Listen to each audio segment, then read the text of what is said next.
অপমান করছে, আক্রমণ করছে, জুতোর মালা পরিয়ে দিচ্ছে, চর থাপ্পড় দিচ্ছে। সাবেক নির্বাচন কমিশনার, তিনি যিনি প্রধান নির্বাচন কমিশনার সাহেব ছিলেন, তাকে কিভাবে হেনস্থা করা হয়েছে। আমাদের বিচারপতি শামসুদ্দিন চৌধুরী মানিক, তাকে প্রায় হত্যা করে ফেলেছিল আদালত প্রাঙ্গণে। এই জঙ্গি গোষ্ঠীর এই সমস্ত ভয়াবহতার প্রতিফলন হিসেবে তাকে কেউ ডিম মারবে না, এটা তো অস্বাভাবিক বিষয়। আর মার্কিন যুক্তরাষ্ট্রে প্রতিবাদের ভাষা হিসেবে এটা কিন্তু, যখন ওই আমরা দেখেছি যে ইসরায়েলি মানে গণহত্যার প্রতিবাদে যারা সেখানকার যে নাগরিক, তারাও কিন্তু এইভাবে করে অনেক সময় প্রতিবাদ করেন বা ক্ষোভ প্রকাশ করেন। এখানে কারো ফিজিক্যাল অ্যাসল্ট কারো হয়নি, এটা হচ্ছে তাদের যেই রাজনীতি, অনিবন্ধিত একটি রাজনৈতিক দল, সেটা একটা জঙ্গি গোষ্ঠী বলবো, নৈরাজ্যবাদী জঙ্গি গোষ্ঠী। এই খুনি ইউনুস তার খুনের সহযোগীদেরকে নিয়ে যখন জাতিসংঘে গেল, সেটাতে তো এই ধরনের এক্সপ্রেশনটা তো এক্সপেক্টেড। এই ধরনের কথা যখন বাংলাদেশে আপনি যে ঘটনাগুলো বলছিলেন, যে হ্যাঁ আমরা দেখি আসলে যেভাবে মবের শিকার হচ্ছেন বিশিষ্ট নানান ব্যক্তিরা, তো সেটা যখন প্রশ্ন করি সরকারের ব্যক্তিদেরকে, তারা বলছেন এটা প্রেশার গ্রুপ। সাংবাদিকদের আলোচনায় তারা এটা বলে থাকেন, এটা প্রেশার গ্রুপ। তো সেটা যদি আপনারা বলছেন যে যেভাবে আসলে মবের শিকার হচ্ছেন, ওটা মব হলে এখানে যা হচ্ছে সেটি কি মব নয়?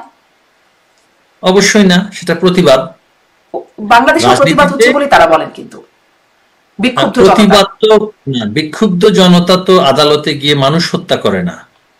বিক্ষুব্ধ জনতা তো, মব যেটা বলছে, বিক্ষুব্ধ জনতাতে গিয়ে পিটিয়ে যে মেরে ফেলা হচ্ছে, বিক্ষুব্ধ জনতা সেটা করে না, সুনির্দিষ্ট টার্গেট কিলিং করা হচ্ছে। বিক্ষুব্ধ জনতা যদি বিক্ষুব্ধই হয়ে থাকতো, তাহলে তারা সেখানে আন্দোলন সংগ্রাম করতো অন্যভাবে। কিন্তু বাংলাদেশের ইতিহাসে আমরা কখনো দেখিনি। আমরাও তো বিগত 15 বছর সরকার পরিচালনা করেছি, এর মধ্যে বহুবার ডক্টর ইউনূস নিজে স্বয়ং আদালতে গিয়েছেন। মির্জা ফখরুল ইসলাম আলমগীর থেকে শুরু করে বিএনপি, জামায়াতে ইসলামীর অনেকে আদালতে গিয়েছেন। এমনকি যুদ্ধপরাধী হিসেবে যারা চিহ্নিত হয়েছিল এবং যাদেরকে দণ্ড দেওয়া হয়েছে, তাদের কারো প্রতি কখনো আদালত প্রাঙ্গণে বলি বা কারাগারের অভ্যন্তরে অসম্মানজনক আচরণ কারো সাথে করা হয়নি। কখনো হয়নি মাহমুদুর রহমানের উপর হয়েছে, সাংবাদিক মাহমুদুর, তাকেও ডিম মারা হয়েছে, মারপিট করা হয়েছে। ঘটনা ঘটেছে মাহমুদুর রহমানের উপরে। আর সেই মাহমুদুর রহমান কি পদার্থ, তিনি কি পদার্থ নাকি অপদার্থ, সেটা তো আমরা তার বর্তমান কার্যকলাপ এবং পূর্বের কার্যকলাপের মধ্যে দেখতেই পাই। তিনি যেভাবে করে ওই আমি বলবো গোয়েবলসীয় সাংবাদিকতা করেন, তার তো আসলে সাংবাদিকতা কোনো ব্যাকগ্রাউন্ড নেই। আপনার যেমন একটি সাংবাদিকতার একটা ব্যাকগ্রাউন্ড আছে, তিনি ছিলেন একটা বেসরকারি প্রতিষ্ঠান বেক্সিমকো গ্রুপের, ইনফ্যাক্ট সেখানে তিনি চাকরি করতেন ইঞ্জিনিয়ার হিসেবে। সেখানে অ্যাডভাইজার ছিলেন বিএনপি জামায়াত সরকারের সময়ে, হ্যাঁ, এবং তার পরবর্তীতে বেসরকারি একটি উপদেষ্টা হিসেবে বা অ্যাডভাইজার হিসেবে সেখানে বেগম খালেদা জিয়ার যে সরকার, সেখানে অংশীদার ছিলেন। তার তো সাংবাদিকতার কোনো অভিজ্ঞতা নেই। সুতরাং হলুদ সাংবাদিকতার জন্য যা যা করার তিনি তাই করতেন। স্বাভাবিকভাবেই তিনি যে আক্রান্ত হবেন না এই গ্যারান্টি তো কেউ, আর তিনি কিন্তু রাজধানী ঢাকায় আক্রান্ত হননি, তিনি আক্রান্ত হয়েছিলেন আরেকটি জেলা শহরে। সেখানে স্বাভাবিকভাবেই রিসোর্সের সেখানে কিছু চ্যালেঞ্জ ছিল। এই একটি ঘটনা ছাড়া আপনি দেখবেন আর একটি কোনো ঘটনা পাবেন না যেখানে সাংবাদিক বলি, বুদ্ধিজীবী বলি, বিএনপি বা জামায়াতে ইসলামী সমমনার কারোর প্রতি, এমনকি এই যে গোলাম আজম সাহেব, হ্যাঁ, এবং অথবা এই যে মৌলানা সাইদি সাহেব, হ্যাঁ, তাদের প্রতিও কখনো কখনো একদিনের জন্য হলেও কিন্তু কখনো অসম্মানজনক আচরণ আমাদের সরকারের সময় হয়নি। আদালত তার নিজস্ব গতিতে চলেছে, আইন তার নিজস্ব প্রক্রিয়া চলেছে, এবং সেভাবে করে চলেছে বলেই 15 বছর আওয়ামী লীগ সরকার টিকেছে। নির্বাচন নিয়ে প্রশ্ন থাকতে পারে, সুশাসন নিয়ে প্রশ্ন থাকতে পারে, নানান বিষয় নিয়ে প্রশ্ন থাকতে পারে, তারপর সেভাবে চলেছে বলে 15 বছর টিকেছে। তারপর আসলে কিভাবে চললো না বলে 15 বছর পরে আসলে পতন হলো, সেই প্রসঙ্গে একটু পরে যাই, সেটি মূল বিষয় না আলোচনার আজকে। কিন্তু ওই যে আপনি বলছিলেন যে তিনি আসলে কি পদার্থ বা অপদার্থ ছিলেন মাহমুদুর রহমান, তাহলে এরকম আসলে অপদার্থ বা হলুদ সাংবাদিক হলে তাকে ডিম মারা, এটাতে সমস্যা হয় না? এটি আসলে করা যায়? সেখানে যদি বহিঃপ্রকাশ ঘটে ক্ষোভের, ডিম কেন, মানুষ তো পাথরও তো মারতে পারত, তাই না? পাথর তো তাকে মারেনি, বা তাকে তো পাথর কেউ মারেনি। সুতরাং সে যা করেছে, একটা কর্মফল বলে একটা কথা আছে, কর্মফল কিন্তু যেটা মানে একটা মানে তো কর্মফলের যে দর্শন সে অনুযায়ী কিন্তু আপনি যা করবেন সেটা কিন্তু একটা ফলন সেটা আপনার জীবনে হবেই। আক্তাররা যা করছে সারা বাংলাদেশে, সেটা একটি ডিম সেটা যথেষ্ট নয়। ডিমের চাইতে অনেক বেশি কিছু তাদের প্রাপ্য ছিল এবং প্রাপ্য তারা। কিন্তু আওয়ামী লীগ, আমি বারবার বলছি, আওয়ামী লীগ বাংলাদেশকে কোনো গৃহযুদ্ধপূর্ণ পরিস্থিতির মধ্যে ঠেলে দিতে চায় না। এই আজকের যে রাষ্ট্র ব্যবস্থা, আজকের যে অর্থনীতি, আজকে যেখানে আমাদের এত অভূতপূর্ব পরিবর্তন, উন্নয়ন এবং দারিদ্র বিমোচন থেকে শুরু করে যে সমস্ত পরিবর্তনগুলো এসেছে, এগুলো তো আওয়ামী লীগ সরকারের সময় এসেছে। তো সুতরাং আমরা কেন চাইবো বাংলাদেশটা হাইতিতে পরিণত হোক? আমরা কেন চাইবো বাংলাদেশ সোমালিয়াতে পরিণত হোক?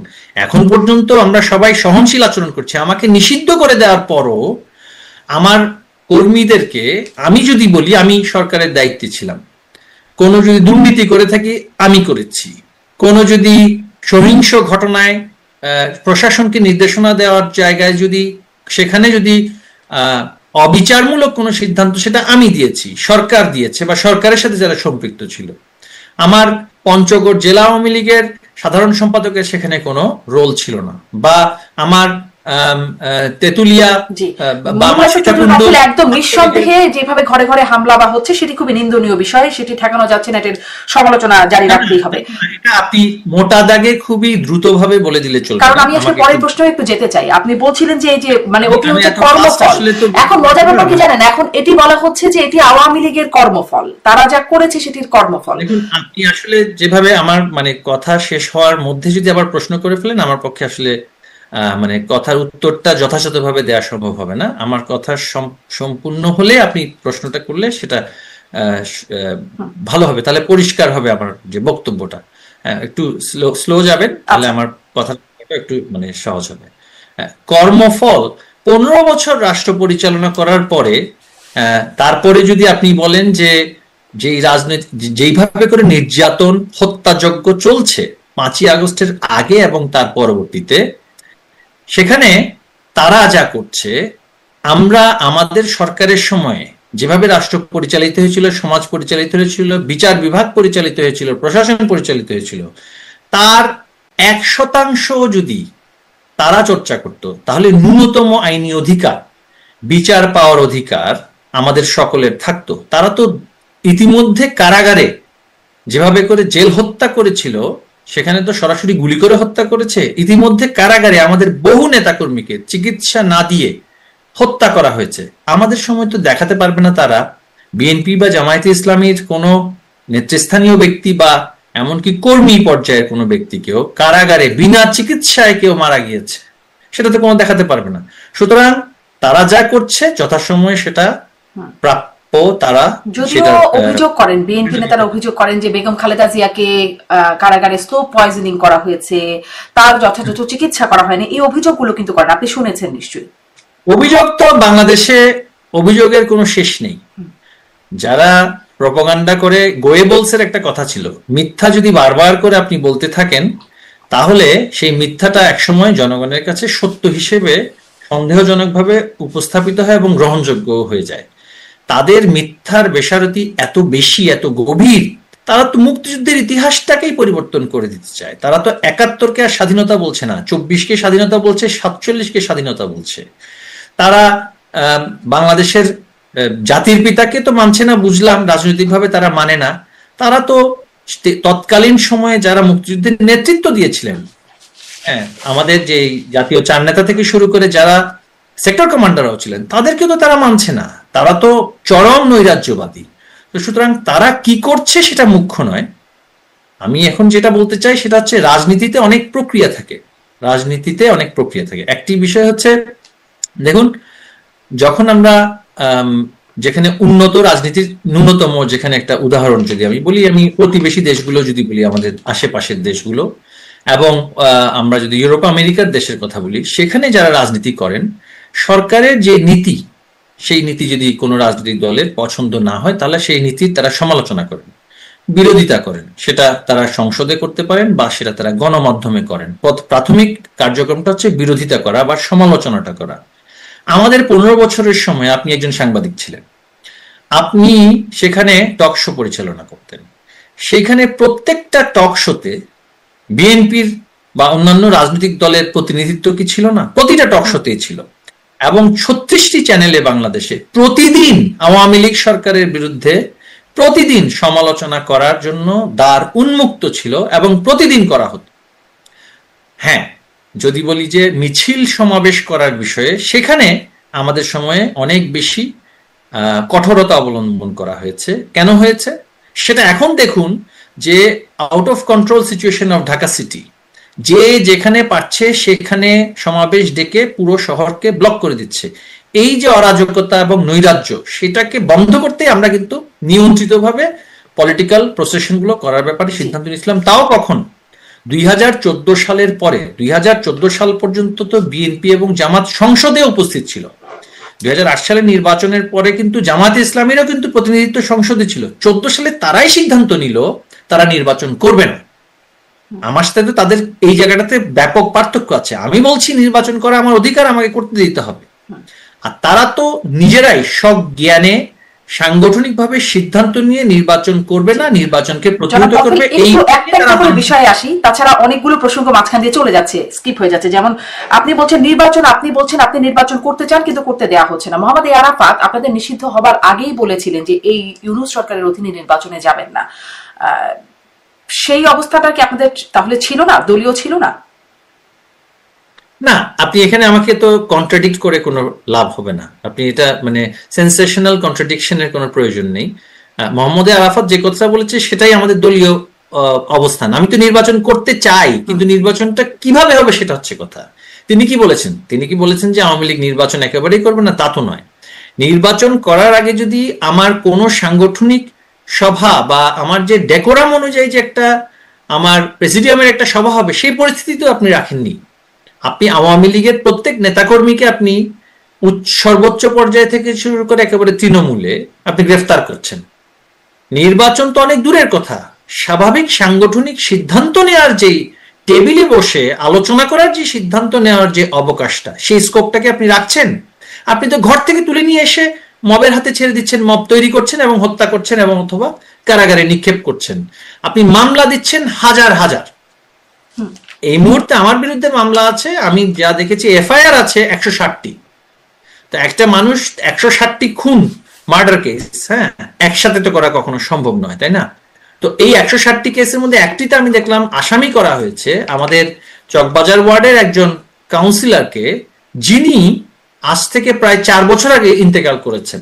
তাকেও সেখানে আসামি করা হয়েছে। এই যে মামলা বাণিজ্য শুরু করেছে বিএনপি, জামায়াতে ইসলামী এবং ইউনূসের জঙ্গি গোষ্ঠী মিলে, সেখানে নির্বাচন তো দূরের কথা, সাংগঠনিক কাজেই তো সেখানে করার অবকাশ নেই।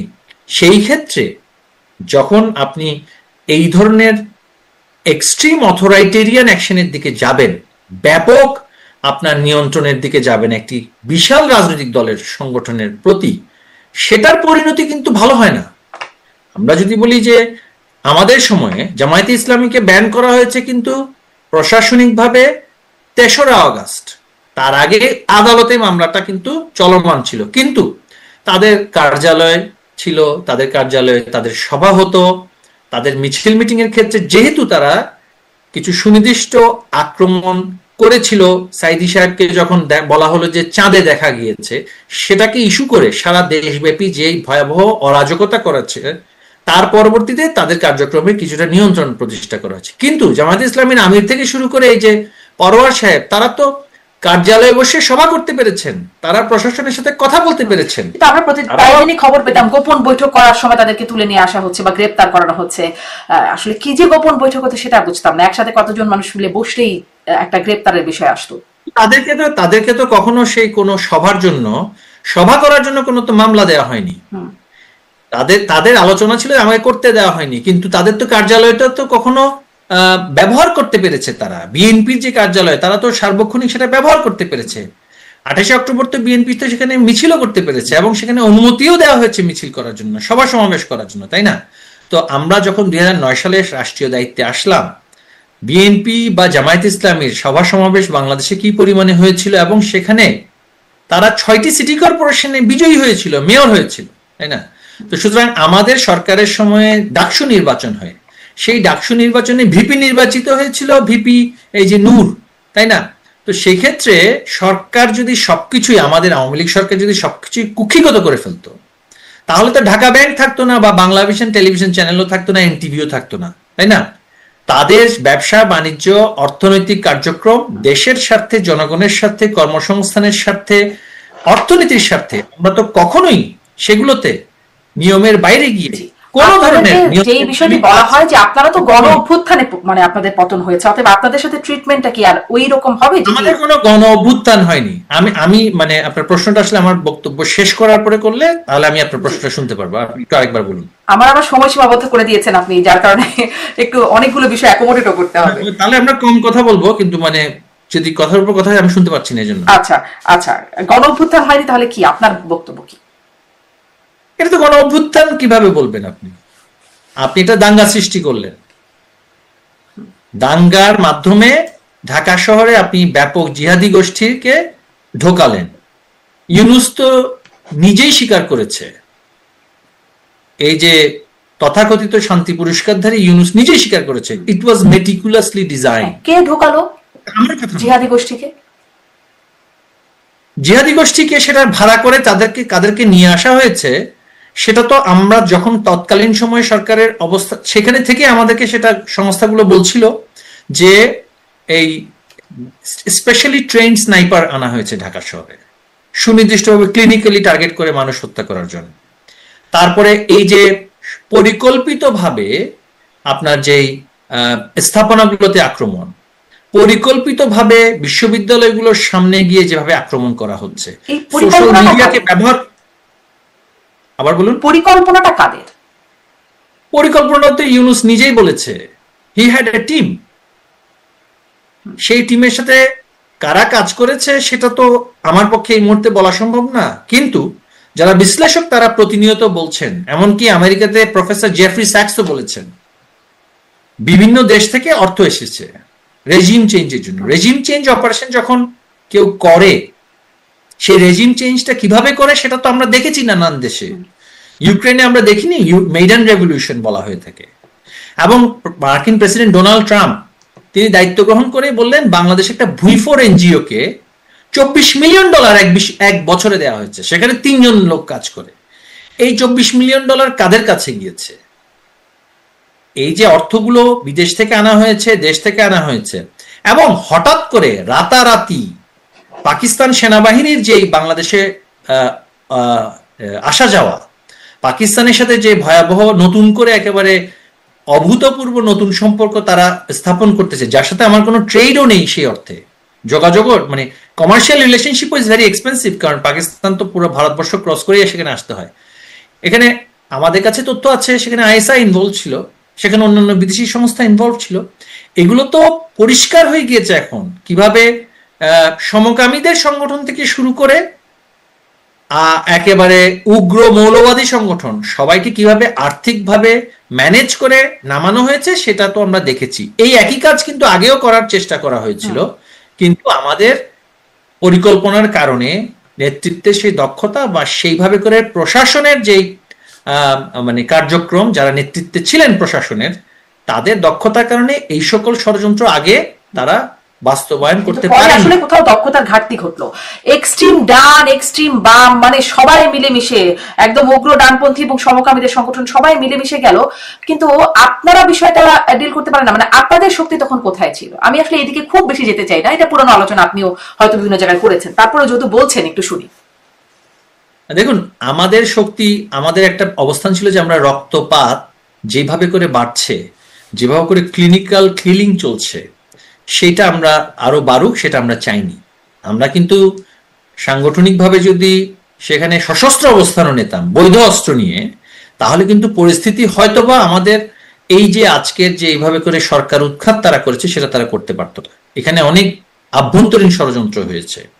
সেখানে সম্পূর্ণ দায়িত্ব যখন নির্দিষ্ট বাহিনীদের হাতে দিয়ে আমাদের দলকে বলা হলো যে সাংগঠনিকভাবে তারা মাঠ ছেড়ে দিক, সেই ধরনের কিছু সিদ্ধান্তের কারণে আমাদের রক্তপাত বন্ধ বা রক্তপাত না হোক, সেই ধরনের আমাদের যে চিন্তা ছিল সেটার কারণেও হোক বা ষড়যন্ত্রের কারণে হোক, সেটা আমি ওই আলোচনায় যাচ্ছি না। তবে কিছুদিন আগে আপনি দেখেছেন যে এই যে ভিপি নূর, হ্যাঁ, তিনি নিজেই বলেছেন যে নানান এমবেসিতে গিয়ে যখন তিনি আলোচনা করেছেন, এটা আমার কথা না, এটা কোনো আর্টিফিশিয়াল ইন্টেলিজেন্স দিয়ে ইন্টারভিউ দেওয়ার কথা না, তাদেরকে নানানভাবে ফান্ডিং করা হতো সরকার বিরোধী কার্যক্রমের জন্য।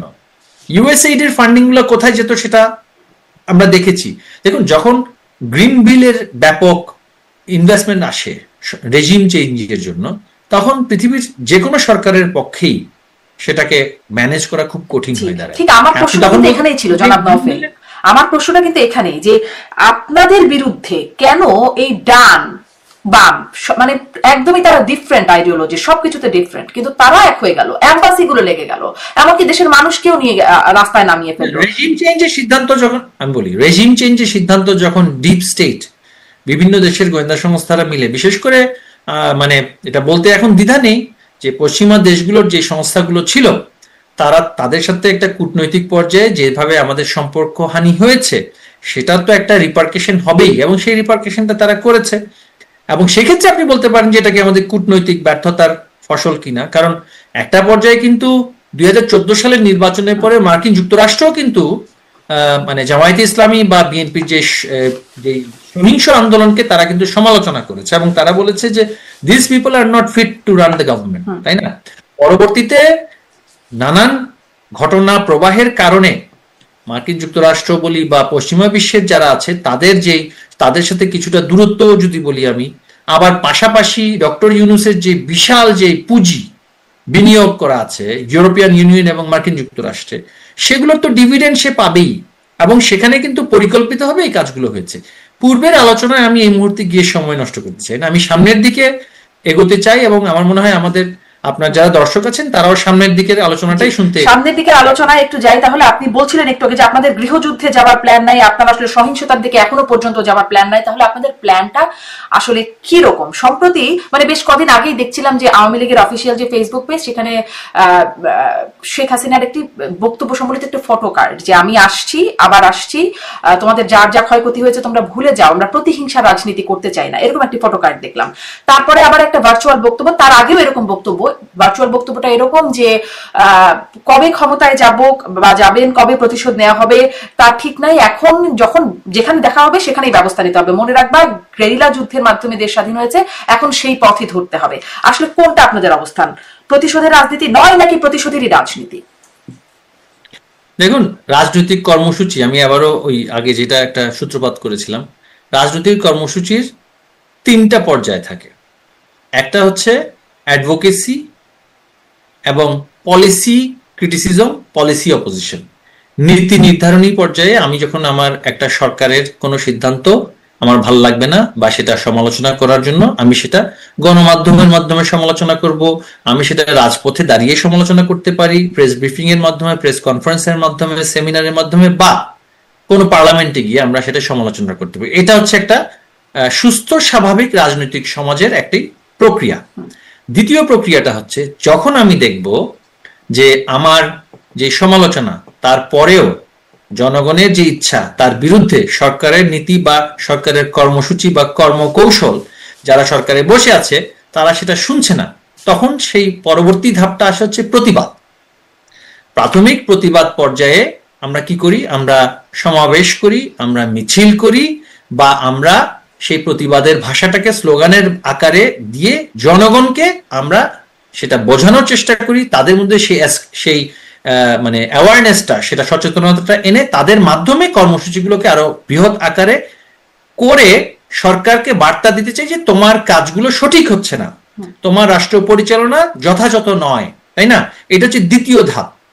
এই দ্বিতীয় ধাপ এবং প্রথম ধাপ যদি আপনি একেবারেই করতে না দেন, নীতি সমালোচনা যদি বলি, পলিসি ক্রিটিসিজম, সেটা গণমাধ্যমের মাধ্যমে আপনি আমাকে করতে দিচ্ছেন না, আপনি আমার কোনো সংবাদ প্রকাশ করতে দিচ্ছেন না, আপনি আমার সাংগঠনিক কার্যক্রম নিষিদ্ধ করে রেখেছেন এই যে খুনি সরকার, আবার আমার কোনো সংবাদ প্রচার করতেও দেবেন না, তাহলে আমাকে আপনি বললেন, ডেজিগনেট করলেন টেররিস্ট অর্গানাইজেশন হিসেবে, তাই না? পরবর্তী যে কাজটি, যে প্রতিবাদের যে কার্যক্রমগুলো, সভা সমাবেশ মিছিল করা, সেটা তো আমার করার প্রশ্নই আসে না, কারণ আপনি আমাকে তো কথাই বলতে দিচ্ছেন না। যখন আপনি কথাই বলতে দেবেন না, যখন আপনি দাঁড়াতেও দেবেন না, তৃতীয় পর্যায়ে আসে কিন্তু সংগ্রাম। হ্যাঁ, সংগ্রামের পর্যায়ে গিয়ে সংগ্রামটা কি হয়? সংগ্রামটা হয় প্রাথমিকভাবে ওই যে আন্দোলন সংগ্রাম বা নীতি সমালোচনার বিষয়টা জোরালোভাবে রাজপথে সেটাকে নিয়ে আসা এবং ক্ষোভের বহিঃপ্রকাশ ঘটানো, সেটা হচ্ছে সংগ্রাম। সেই সংগ্রামের মাধ্যমে সরকারের সিদ্ধান্ত পরিবর্তন বা আমার অবস্থান জানান দেয়া। এই সংগ্রামের পর্যায়ে গিয়ে যদি আমি সেখানে গিয়েও প্রাথমিকভাবে শান্তিপূর্ণভাবে সংগ্রাম করার যে কার্যক্রম সেটাও যদি আমি করতে না পারি, তখন স্বাভাবিকভাবেই যেটা হয়, পরবর্তী সেটা হচ্ছে point of no return. Point of no রিটার্নে কিন্তু আপনি প্রথম ধাপ, দ্বিতীয় ধাপ, তৃতীয় ধাপ যখন আপনি পুরোপুরি ডিনাই করবেন, তখন পয়েন্ট অফ নো রিটার্নে যাবে। এবং এই জঙ্গি গোষ্ঠীর চাওয়াটাও কিন্তু সেটা, যে তারা আমরা মিলে একটা পয়েন্ট অফ নো রিটার্নে বাংলাদেশ যাবে। কারণ এখানে একটা আরেকটি দুরভিসন্ধি আছে, আপনি যদি পরবর্তী প্রশ্নটা পরে করেন, আমি সেটা এখন বলতে চাই। সেটা হচ্ছে বাংলাদেশে প্রায় 400 থানা এরা লুট করে নিয়েছে। এই 400 থানাতে পুলিশের যেই মারণাস্ত্রগুলো ছিল, অস্ত্রগুলো ছিল, সেই অস্ত্রের সবগুলোই তারা লুট করেছে। স্বরাষ্ট্র উপদেষ্টা বর্তমানে যিনি আছেন, জাহাঙ্গীর সাহেব, তিনি বলছেন যে এর মধ্যে 30% এখনো উদ্ধার করা সম্ভব হয়নি। এই 30% কাদের হাতে? এই 30% এই বিএনপি, জামায়াতে ইসলামী, এনসিপি এবং নানান ধরনের জঙ্গি গোষ্ঠীর হাতে চলে গিয়েছে। পাশাপাশি 5 তারিখের পরে বহু জঙ্গিকে জামিন দিয়ে এবং কারাগার ভেঙে কিন্তু সমাজে ছেড়ে দেওয়া হয়েছে, জঙ্গি এবং ধর্ষক। যার ফলশ্রুতিতে বাংলাদেশে নারী নির্যাতন এবং ধর্ষণের সংখ্যা ব্যাপক হারে বেড়ে গিয়েছে। যারা ধর্ষণের মামলার আসামি তাদেরকেও ছেড়ে দেওয়া হয়েছে। এমনকি বুয়েটে আবরার ফাহাদ হত্যা মামলার আমাদের সময়ে গ্রেফতার করা, দণ্ড দেওয়া আসামিকে জামায়াত ইসলামীর আইনজীবী শিশির মনির সাহেব সেখানে গিয়ে তাকে ছাড়িয়ে নিয়েছেন, জামিনের ব্যবস্থা করে দিয়েছেন। এবং জামিন ব্যবসা করে আসিফ নজরুল শত শত কোটি টাকা রাতারাতি কামিয়ে নিয়েছে। বড় বড় টেররদেরকে তারা সমাজে উন্মুক্ত করে দিয়েছে। কেন করে দিয়েছে? কারণ তারা অ্যান্টিসিপেট করছে, তাদের একটা চাওয়া হচ্ছে বাংলাদেশে একটা সংঘাতপূর্ণ সহিংসতা শুরু হোক। সেখানে তারা অন্যান্য যে সমস্ত স্টেক হোল্ডার আছে, বাংলাদেশকে অস্থিতিশীল করার জন্য যারা চায় পরিকল্পিতভাবে এই আঞ্চলিক স্থিতিশীলতা বিনষ্ট করে এখানে আরেকটি আফগানিস্তান তৈরি করা, আরেকটি ওয়ার থিয়েটার তৈরি করা। আপনি দেখেছেন যে গোপনে কিভাবে ভিন্ন দেশের সেনাবাহিনী এখানে এসে, বিমান বাহিনী এসে মহড়া দিচ্ছে, আমরা কেউই জানি না। সেন্ট মার্টিন এখনো পর্যন্ত কিন্তু বন্ধ। এই বিশাল অস্ত্রের যে ভান্ডার, সেটা কাদের কাছে আছে? আওয়ামী লীগের নেতাকর্মীদের কাছে তো সে অস্ত্র নেই। 30% পুলিশের অস্ত্র কিন্তু এখনো হাতে হাতে রয়ে গিয়েছে।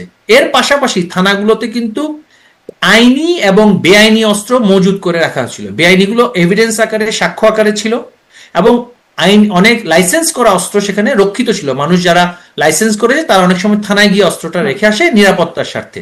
সেগুলো কিন্তু সবগুলোই মিসিং। তারপরে এসএসএফ, প্রধানমন্ত্রীর তৎকালীন সময়ে যে স্পেশাল সিকিউরিটি ফোর্স, তার যে অস্ত্রের ভর ছিল, সেখানে উজি মেশিন গান থেকে শুরু করে সেমি অটোমেটিক রাইফেলস গুলো ছিল, সেগুলো একটা বিশাল অংশ মিসিং। এখন অস্ত্র এমন ভাবে এদের হাতে আছে, তারা নির্বাচনমুখী নয়, আসলে নির্বাচনটা একটা ফ্যাসাদ তৈরি করছে। নির্বাচনটাকে কেন্দ্র করে হয় নির্বাচনটাকে সংগঠিত করে, অথবা নির্বাচনের আগে বা পরে তারা প্রত্যাশা তাদের যে একটা ভয়াবহ সংঘর্ষপূর্ণ অবস্থা সৃষ্টি হবে, যেটা তারা বলছে যে ফাইনাল সলিউশন তারা যে বলছে যে নিশ্চিহ্ন করবে, এই নিশ্চিহ্ন করার জন্য তারা একটা ফাইনাল সলিউশন চায়। ওই যে হিটলার যেভাবে করে সিদ্ধান্ত নিয়েছিল যে জিউদেরকে, ইহুদিদেরকে যে নিশ্চিহ্ন করবে বা অন্যান্য মাইনরিটি থেকে নিশ্চিহ্ন করবে, এরা এই পরিকল্পনা নিয়ে আগাচ্ছে। কারণ এরা বাই প্রফেশন জঙ্গি মানসিকতা বহন করে, নৈরাজ্যবাদী, অ্যানার্কিস্ট। হ্যাঁ, এবং সামনে শুধুমাত্র কয়েকজনকে রেখেছে। আপনি দেখেছেন তাদের। তাহলে আপনারা এই পরিস্থিতিতে কি পরিকল্পনায় সামনে আগাবেন? আমার প্রশ্নটা সেটা ছিল। আপনি যখন দেয়ালে যখন পিঠ থেকে যায়, সংগ্রামের তো সেই ধাপে গিয়ে আপনাকে যদি ইটটি মারে, আপনাকে পাটকেলটা মারার জন্য তো প্রস্তুতি নিতে হবে, তাই না? তো সুতরাং আমাদের একটাই সবচেয়ে বড় কনসার্নটা হচ্ছে আমার সাধারণ জনগণ, যাদের জন্য আমাদের এই আন্দোলন, যাদের জন্য আমাদের রাষ্ট্র পরিচালনা করার ইচ্ছা বা রাজনীতি। তো সেই ক্ষেত্রে মানুষের জীবন যাত্রার যে উন্নয়ন আমরা করেছি, আমি কি তাদেরকে একটি গৃহযুদ্ধপূর্ণ পরিস্থিতির মধ্যে ঠেলে দিয়ে তাদেরকে আরো দরিদ্র করা বা আরো বেশি দেশের ক্ষতি করা, কি সেটা আমি কি করতে পারবো? আমার কি করা সেটা কি সম্ভব হবে? সেটা হচ্ছে আমাদের একটা কনসিডারেশন। তাহলে আওয়ামী লীগ যদি চায়, সেটাই আমি বলছি, কি করব সেটার রাজনৈতিক প্রক্রিয়া চলমান, রাজনৈতিক আলোচনা, রাজনৈতিক কৌশল সেটা কিন্তু আমাদের চলমান আছে। আমরা আমাদের মতো করে প্রস্তুতি নিচ্ছি। সবসময় যে সহিংস আন্দোলনের মাধ্যমে যে লক্ষ্য বাস্তবায়িত হবে তা নয়, আবার সহিংসতা ব্যতীত যে সংগ্রামও যে সফল হয় তাও নয়। কোন ধরনের সহিংসতা মেথডটা খুব স্পষ্ট হতে পারছে না। তাহলে কি মাননীয় সাবেক প্রধানমন্ত্রী, আমাদের মেথড আপনাকে এখানে আমি আপনাকে এখানে বলবো না আমাদের মেথড, তাই না? তাহলে সেই যে সাবেক প্রধানমন্ত্রীর যে বক্তব্য, আওয়ামী লীগ নেত্রীর যে বক্তব্য যে গেরিলা যুদ্ধের মাধ্যমে দেশ স্বাধীন হয়েছে, এখনো সেই প্রস্তুতি বা সেভাবে সেদিকেই যেতে হবে, এটি আপনারা কিভাবে নিচ্ছেন? এই বক্তব্যটা কি আসলে নির্দেশনা হিসেবে নিচ্ছেন নাকি মানে কি? দেখুন, একটি হচ্ছে আমাদের মোটা দাগের নির্দেশনা। গেরিলা যুদ্ধ তো শুধুমাত্র অস্ত্র দিয়ে হয় না, সেটারও অনেক কৌশল থাকে। মহাত্মা গান্ধী ভারতে অহিংস আন্দোলন করেছিলেন, অসহযোগ আন্দোলন করেছিলেন, তাই না? কিন্তু এই অসহযোগ আন্দোলনের ভেতরে অনেক সহিংসতাও ছিল। নেতাজি সুভাষচন্দ্র বোস বা অন্যান্য যারা স্বাধীনতা আন্দোলন করেছিল তৎকালীন সময়, তারা যদি সেখানে সংগ্রামটাকে সেই অর্থে সহিংস না করত, সেই অহিংস অসহযোগ আন্দোলন কিন্তু সফল হতো না।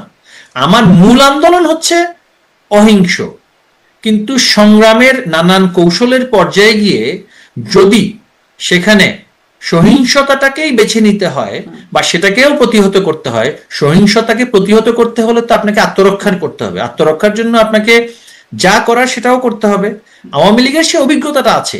আমি মনে করিয়ে দিতে চাই, এই যে ফেব্রুয়ারি মাসের নির্বাচনের কথা তারা বলছে, বেগম খালেদা জিয়া 96 সালে 15ই ফেব্রুয়ারি নির্বাচন করেছিল।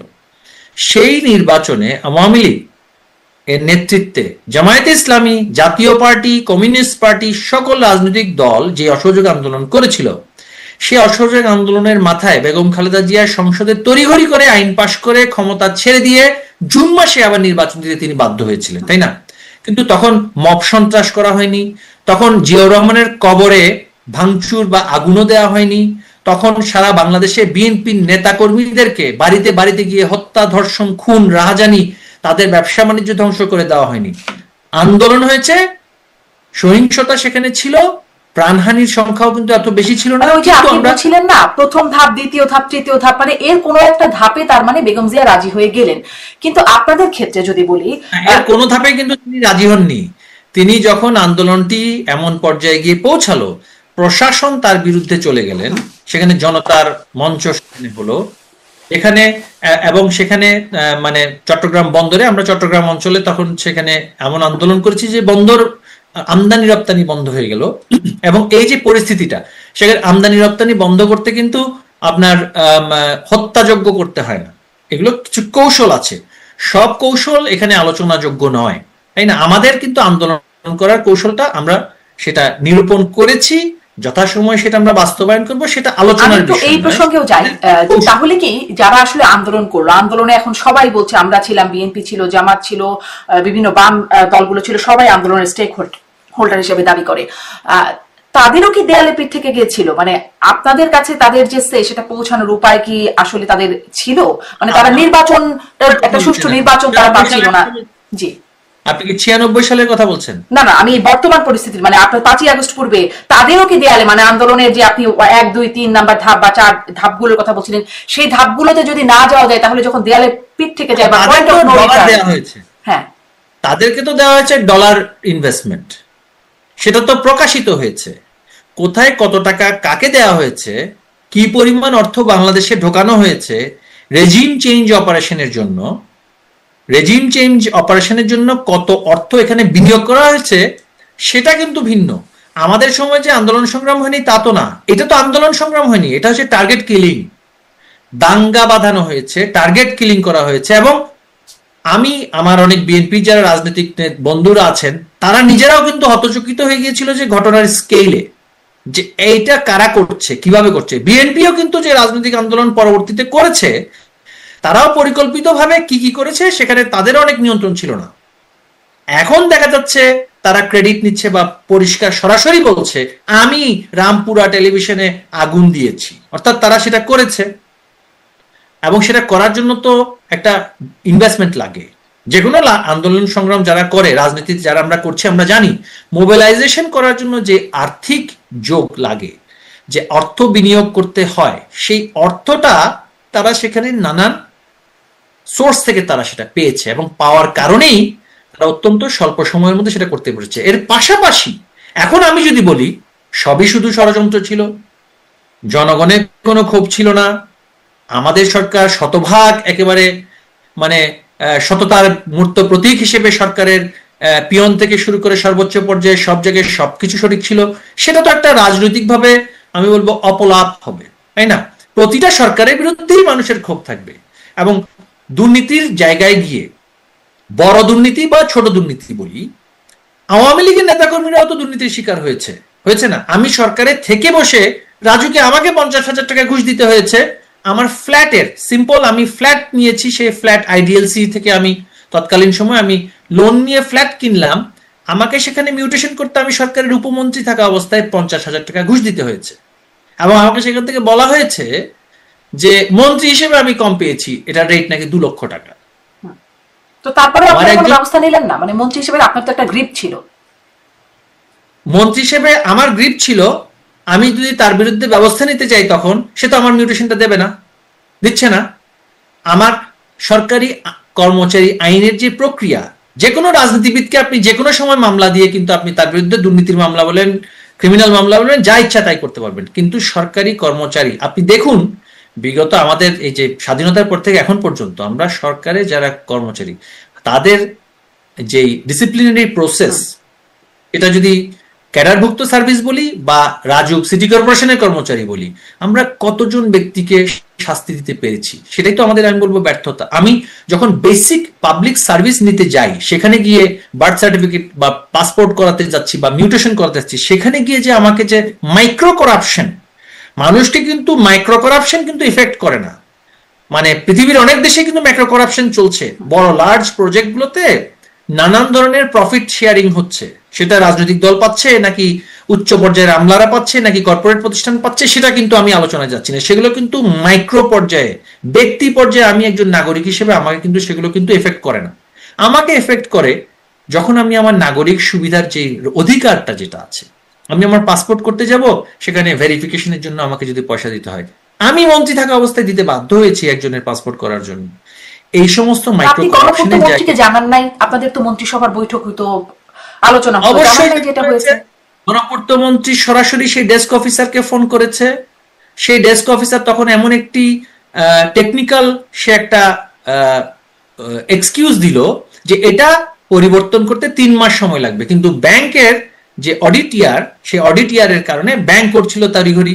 তখন ব্যাংক বলছে আপনি ক্ষমতা দেখিয়েছেন তাই আপনি বিপদে পড়েছেন, এটা কোনো বিষয়ই না, এইটা এত টাকা দিয়ে সমাধান হয়ে যাবে, এবং ব্যাংকেই করে দিয়েছে, যে লোন দেওয়া ব্যাংকের লোকেরাই করে দিয়েছে। এবং সেটা যেটা আমাকে বলা হচ্ছে 3 মাস সময় লাগবে রেকটিফিকেশন করতে, সেটা 24 ঘন্টার মধ্যে কাজ হয়ে গিয়েছে। এই যে স্পিড মানি দেওয়ার বিষয়টি, তাই না? তো আমরা চাপে পড়ে আমাদের সময় অনেক মন্ত্রীও কিন্তু অভিযোগ করেছেন, কিন্তু আমরা তো এই যে wider ecosystem of government decision making, সেখানে নাগরিক তো আমিও মন্ত্রী হতে পারি, উপমন্ত্রী হতে পারি বা সংসদ সদস্য হতে পারি, কিন্তু এক্সিকিউটিভ ফাংশনের জায়গায় তো আমার ফাংশন নেই। আমি তো I am not the executive, আমি হচ্ছে ল মেকার, ল মেকার থেকে আমি এক্সিকিউটিভ বটে না, একজন মন্ত্রী তো এক্সিকিউটিভের leader, not the executive himself, তাই না? আমরা তো পার্মানেন্ট গভর্নমেন্ট না। পার্মানেন্ট গভর্নমেন্ট হচ্ছে এই যে আমাদের যে মন্ত্রণালয়গুলো, একজন রাজনৈতিক ব্যক্তি সেটা টপে থাকেন, বাকি পুরো যে সিস্টেমটা, এটা তো পার্মানেন্ট গভর্নমেন্ট। এদেরকে তো আপনি কখনো স্যাক করতে পারবেন না। এদের যে প্রক্রিয়া, তার মানে এই যে 15-17 বছর একটা মানে স্টেবল হলেন গভর্নমেন্ট হিসেবে, তবুও আপনারা মানে প্রশাসন ব্যবস্থার উপর আপনারা গ্রিপ নিতে পারেন নাই, বরং তারাই আপনাদেরকে পরিচালিত করতো, এরকম একটা অবস্থা। আমাদেরকে পরিচালিত করতো সেটা আমি বলবো না, আমি বলবো তাদের যে ডিসিপ্লিনারি প্রসেস, তাদের যে অ্যাকাউন্টেবিলিটি প্রসেস, তাদের যে পারফরমেন্স ইভ্যালুয়েশন যেটা হয়, সেই ক্ষেত্রে আমাদের অবশ্যই ব্যর্থতা ছিল। কারণ আমাদের দেশে যেই পারফরমেন্স ইভ্যালুয়েশন হয়, সে যেই প্রক্রিয়ার মাধ্যম হয়, নট কতগুলো সে টার্গেট মিট করেছে তার উপর হয় না, সে কত বিধিবিধান মেনে চলেছে তার উপরে হয়। এখন বিধিবিধান ফ্লেক্সিবলি আপনি দেখতে পারেন, আমি যখন সরকারে ছিলাম আমি দেখতাম মন্ত্রণালয়ে সেখানে ইন্টারপ্রিটেশনের বিষয় আছে। একটি বিধান আপনি নাগরিক স্বার্থে, জনগণের স্বার্থে, জনস্বার্থে সেটা